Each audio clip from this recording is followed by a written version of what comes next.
Guys, স্ম্যাকডাউনে Cody Rhodes যখন Roman রেইন্সের face to face হয়েছিল তখন কিন্তু কোডি রোডসকে ফ্যানরা বু দিচ্ছিল, মানে তারা চিয়ার করতেছিল না। আর এটা কিন্তু একদম অন্যরকম, কারণ কোডি রোডস যখন এন্ট্রি করে বা কোডি রোডস যখন আসে সব সময় এক কথায় বলতে গেলে সে চিয়ার করে একটা সুপারস্টার। আর যখন রোমান রেইন্স বলেছিল this is my show, my house, my WWE, আর সেটার জবাবে কোডি রোডস কিন্তু বলেছিল যে এটা তোমার ছিল বাট এখন এটা আমার, আর রেসেলমেনিয়া থেকে তুমি কোনো কিছুই করোনি, সবকিছু আমি করেছি। তখন কিন্তু ফ্যানরা মিক্স রিয়াকশন দিচ্ছিল, মানে বু প্লাস চিয়ার দুইটাই দিচ্ছিল। আর টুইটারে কিন্তু সবাই এটা নিয়ে কথা বলতেছে যে কোডি রোডসের রিয়াকশন সব জায়গায় কোডি রোডস পায়, বাট রোমান রেইন্সের এগেনস্টে সে কিন্তু সেই জিনিসটা পায়নি। বাট একদম যে এমনটা সেটাও না, সে যখন মানে পায়রো হিট হচ্ছিল তখন কিন্তু সবাই তার থিম সঙ্গে চ্যান করতেছিল। আর যদি কোডি রোডসের কথা বলি, আসলে আমার মনে হচ্ছে কিছুটা ছোট, বা মনে হচ্ছে যে না রোমান রেইন্স কোডি রোডসের থেকে বেটার, আর এটাতে কোনো সন্দেহ নেই আমার। আর আপনাদের কি মনে হয় কোডি রোডস কি রোমান রেইন্সের থেকে বেটার, নাকি রোমান রেইন্স কোডি রোডসের থেকে বেটার? আমাকে কমেন্ট করে জানাতে পারেন। আর আজকে অনেক আপডেট দেব, চলুন শুরু করা যাক। Hello viewers, welcome to Rachel Bangla BD. সবার প্রথম বলি, আমরা কিন্তু রোমান রেইন্সকে দেখেছি রিটার্ন করতে এবং সে ফাইটও করেছে, সুপারম্যান পাঞ্চও দিয়েছে, স্পেয়ারও দিয়েছে, বাট আমরা কিন্তু একনলেজ মি এই কথাটা শুনিনি। সে মাইকে এসেছে, কথা বলেছে, সবকিছুই বলেছে অ্যাজ এ বেবি ফেস। সে কিন্তু ফার্স্ট টাইম আমাদের এখনো বলেনি একনলেজ মি। আর আমরা সবাই কিন্তু এটা এক্সপেক্ট করতেছিলাম যখনই রোমান রেইন্স রিটার্ন করবে তখন কিন্তু সেই কথাটা বলবে, বাট রোমান রেইন্সের যে ডাইরেকশন সেটা অন্যদিকে নিয়েছে এবং ডাব্লিউডাব্লিউ তাকে অন্যভাবে কথা বলতে বলেছে। আর এই জিনিসটা হয়তো ডাব্লিউডাব্লিউ দেখেনি যে টুইটারে তাকে নিয়ে কত কথা হচ্ছে, এবং এই একনলেজ মি কথাটা নিয়ে কিন্তু অনেক বেশি হাইপ হয়ে আছে এখনো। আর এখন ডাব্লিউডাব্লিউ খুব স্লো প্রসেসে যাচ্ছে। আর এটা কেন করে আপনারা জানেনই, তাদের যে এন্ডের একটা প্যাকেজ, বড় একটা ধামাকা দেওয়া, সেই জিনিসটা করার জন্যই তারা স্লো প্রসেসে সবকিছু করতে থাকে। আর এটা করলে অনেক সময় আসলে ডাব্লিউডাব্লিউর উপর ব্যাকফায়ারও করে, আবার অনেক সময় কাজেও লাগে। বাট রোমান রেইন্স যদি as a baby face acknowledge me কথাটা ড্রপ করে, সেটা রিয়াকশন আসলে কেমন হবে বা আপনারা শুনলে কেমন ফিল করবেন আমাকে কমেন্ট করে জানাতে পারেন। এরপর গাইস, $1,000,000 বলতে পারেন অথবা কোটি টাকার কোশ্চেন বলতে পারেন যে ডাব্লিউডাব্লিউ ব্যাড ব্লাডে কোডি রোডস এবং রোমান রেইন্সের সাথে কেন টিম করলো এবং তাদের সাথে সোলো সিক এবং জেকা ফাটুর কেন ম্যাচটা বুক করলো। আর তারা কিন্তু এমন একটা সুপারস্টার, মানে এমন দুইটা সুপারস্টার, তারা দুইজনেই কিন্তু দুইজনের এগেনস্টে গিয়েছিল বা এদের অনেক হিস্টোরি আছে। আর এখানে ব্লাড লাইনের ম্যাচ হচ্ছে, বাট কোডি রোডস কিন্তু ব্লাড লাইনের না, তার জায়গায় আসলে জেউসও থাকার কথা ছিল। আর এই জিনিসটা ডাব্লিউডাব্লিউ খুব স্মার্ট ভাবে আসলে হ্যান্ডেল করেছে। আর প্রথমে বলি, কোডি রোডস এবং কেভিন ওয়েন্সের যে ম্যাচ হয়েছিল সেটা জাস্ট ডাব্লিউডাব্লিউ এমনি বুকিং করেছে অ্যাজ এ ম্যাচ, যেন ওই পেপার ভিউটা শেষ করা যায় এবং ব্যাড ব্লাড পর্যন্ত আসা যায়। আর ব্লাড ব্লাড হবে কিন্তু অ্যাটলান্টাতে, আর অ্যাটলান্টা হচ্ছে কোডি রোডসের হোম টাউন। আর কোডি রোডসকে সেই পেপার ভিউতে ম্যাচ দেওয়ার জন্য এবং ব্লাড লাইনের স্টোরিটা কন্টিনিউ করার জন্য ডাব্লিউডাব্লিউ ম্যাচটা বুকিং করেছে।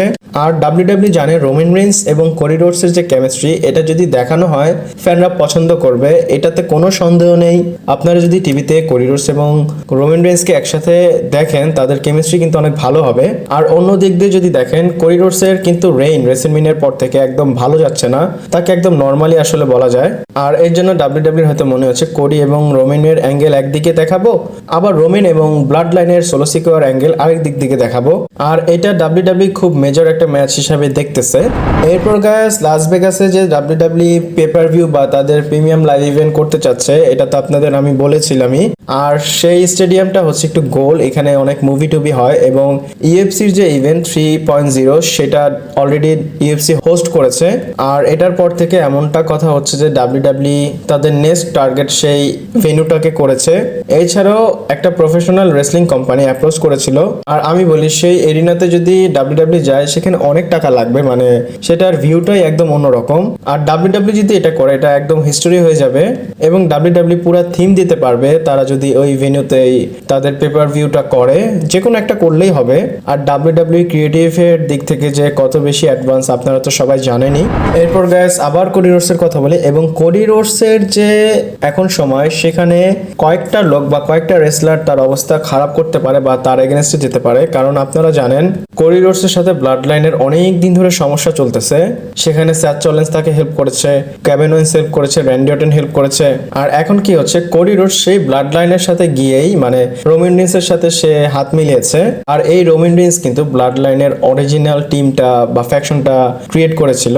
আর স্টোরি লাইনের হিসাবে এমনটা হতে পারে যে এরা সবাই র্যান্ডি অর্টন, কেভিন ওয়েন্স এবং স্যাথ রলিন্স সবাই কোডি রোডসের এগেইনস্টে যাবে, মানে একসাথে না, অন্য অন্য মোমেন্টেও আসতে পারে এবং এসে বলতে পারে তুমি এটা কেন করেছো, আমরা তো তোমাকে সাপোর্ট দেওয়ার জন্য আমাদের বডিটা রিস্কে নিয়েছিলাম, বাট তুমি তাদের সাথেই কেন হাত মিলিয়েছো।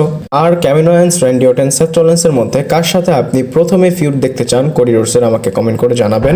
এরপর গাইস আপনারা জানেন ব্লাড লাইনের আরো অনেক মেম্বার আসা বাকি, এবং কারা আসবে, কে আসবে, অনেক কিছু নিয়ে অনেকবার আপনাদের আপডেট দিয়েছি, যেমন হিকুলিওর কথা বলেছি এবং জিলা ফাটুর কথা বলেছি, এবং জিলা ফাটু তার টুইটারে একটা টুইট করেছে। আর এখানে আপনারা দেখতে পাচ্ছেন এই যে আর গ্লাস, সেটা আসলে সে পোস্ট করেছে, মানে সে বোঝাতে চাচ্ছে যে এই যে টাইম সেটা খুব কাছে চলে এসেছে। আর এটা নিচে অনেকেই কমেন্ট করতেছে, হ্যাঁ ভাই আমরা জানি তুমি ব্লাড লাইনে আসবে এবং তুমি ব্লাড লাইন ওয়ার গেমে আসবে, অনেকে অনেক রকম কমেন্ট করতেছে। আর জিলা ফাটুর বিষয় আমি চাই সে রোমান রিন্সের টিমে জয়েন করুক।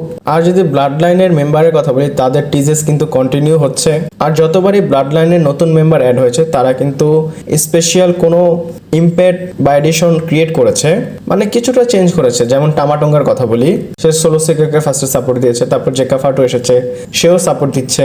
আর দেখি জিলা ফাটু যদি আসে তাহলে সে কি করে। এরপর গাইস পেজের কথা বলি, আর পেজ অনেক পুরানো একটা ভিডিও শেয়ার করেছে, আর এই ভিডিওটা আমার কাছে অনেক সুইট লেগেছে।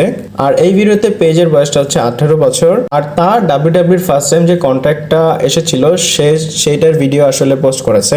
আর এই ভিডিওতে দেখা যাচ্ছে সে অনেক বেশি খুশি হয়ে গিয়েছে, আর এটা অনেক পুরানো কথা, সে অনেকদিন পর শেয়ার করেছে। আর পেজ যখন এসেছিল সবচেয়ে ইউনিক এবং তাকে নিয়ে এই কথাটা হচ্ছিল যে সে অনেক কম বয়সী একটা রেসলার, বাট সে অনেক বেশি ফেমাস হয়ে গিয়েছিল। আর শুরুতে সে খুব ভালো ডাব্লিউডাব্লিউতে রান করেছে, বাট তার যে রিটায়ারমেন্ট এবং সে যে এইডাব্লিউতে চলে গিয়েছে, আর এখন তো তাকে নিয়ে কেউ ওইভাবে কেয়ারও করে না। আর হুট করে দেখেন পেজকে নিয়ে অনেক বেশি নেগেটিভিটি হচ্ছে, আর পেজ কিন্তু অনেক উল্টাপাল্টা কথাও বলেছে এইডাব্লিউতে যাওয়ার পর ডাব্লিউডাব্লিউর বিষয়। আপনাদের কি টেক আমাকে কমেন্ট করে জানাতে পারেন। আজকের ভিডিওটা এই পর্যন্তই ছিল, ভালো লাগলে লাইক, কমেন্ট, শেয়ার, সাবস্ক্রাইব করে পাশে থাকবেন। পরবর্তী ভিডিওতে আবার দেখা হচ্ছে।